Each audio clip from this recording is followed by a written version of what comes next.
보신 것처럼 환경적 여건 등이 반영되지 않은 일률적인 임대료 책정 방식에 대한 불만이 높은 상황인데요. 앞선 기사에 나왔던 김소영 서울시 의원과 이어서 더 자세히 이야기 나눠보겠습니다. 네, 의원님 안녕하세요. 네, 안녕하세요. 네, 우선 상인들 SH서울주택도시공사의 임대료 정책에 불만을 나타내고 있습니다. SH공사의 임대료 정책이 아파트의 지리적 특성을 고려하지 않았다는 주장인데요.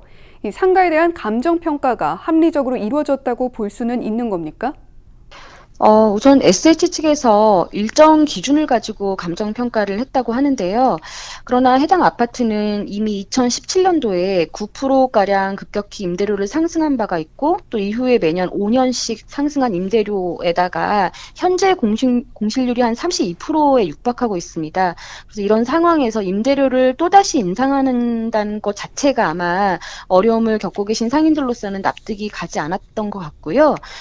그리고 해당 아파트는 사실 지리적으로 주변의 상권이 아주 부족한 상황입니다. 전적으로 아파트 주민들이 이 상가를 이용하고 계시고, 또 주민들이 이제 취약계층이라든지 그 거동에 불편함이 있으신 분들이 많기 때문에 상가를 주로 이용하시는 편이에요. 그리고 상가를 운영하시는 분들도 사실은 다른 아파트에 비해서 조금 상대적으로 열악한 환경에 놓여 있으시다, 이렇게 볼 수가 있습니다. 그래서 사실 가뜩이나 이 코로나19로 소상공인들이 어려움을 겪고 계신 상황이기 때문에 이러한 감정평가가 일률적인 기준으로 이렇게 이루어졌다라는 게 조금 합리적이지 않다라고 볼 수 있는 측면도 있는 거죠. 그리고 오히려 조금 이 어려운 환경적인 조건을 생각하는 쪽으로 SH가 정책적인 배려를 했어야 된다라고 보고 있습니다.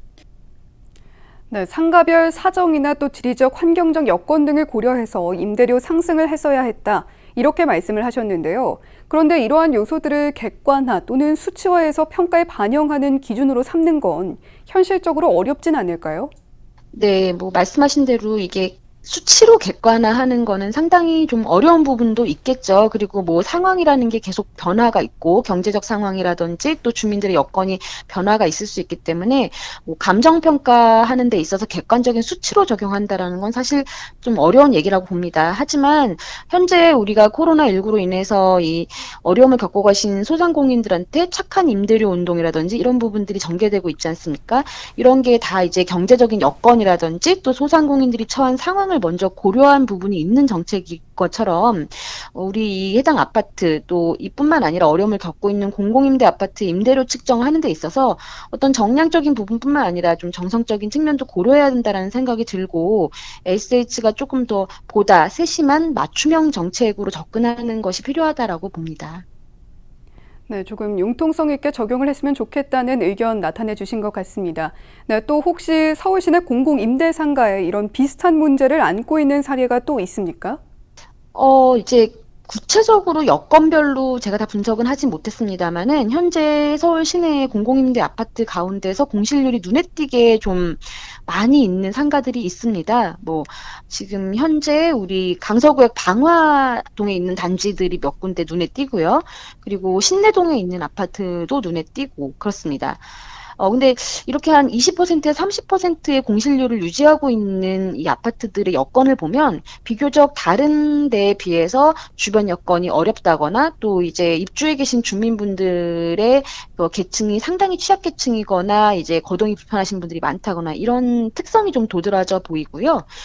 그리고 이제 봤을 때 그 주변에 이제 뭐 시세라든지 이런 게 굉장히 비싼 아파트들이 있는 반면에 이 주변은 또 그렇지가 않거든요. 그렇기 때문에 상대적으로 열악한 아파트들이 이렇게 공실률이 높고 지금 이런 비슷한 문제를 겪고 있지 않나라는 자체적인 분석을 제가 해봅니다.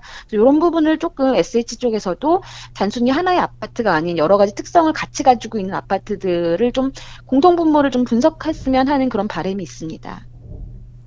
네, 시의회 차원에서 상가 임대인과 임차인의 갈등을 해결하기 위한 고민 상당히 많이 하고 계실 것 같은데요. 이런 갈등 해결을 위해서 노력하는 부분이 있는지도 궁금합니다.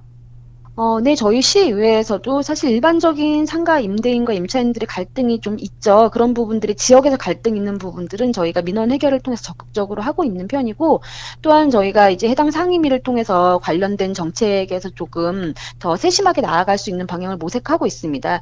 특히나 이번에 이제 SH에서 운영하고 있는 공공임대 아파트의 상가 문제가 이렇게 나왔기 때문에 이제 시의회 차원에서도 이런 부분들에 대해서 아까 말씀드린 대로 조금 소상공인들이 어려움을 먼저 생각하는 쪽으로 SH가 정책적인 배려를 할 수 있도록 목소리를 많이 내고자 합니다. 코로나19로 많은 자영업자, 소상공인분들이 어려움 토로하고 계신데요. 이런 상황에서 임대인, 임차인 모두 만족할 수 있는 방안을 찾기란 쉽지 않겠지만 어려운 상황에서 조금이라도 나은 방향을 찾을 수 있기를 바라봅니다. 네, 의원님 오늘 말씀 감사합니다. 네, 감사합니다. 네, 지금까지 김소양 서울시 의원이었습니다.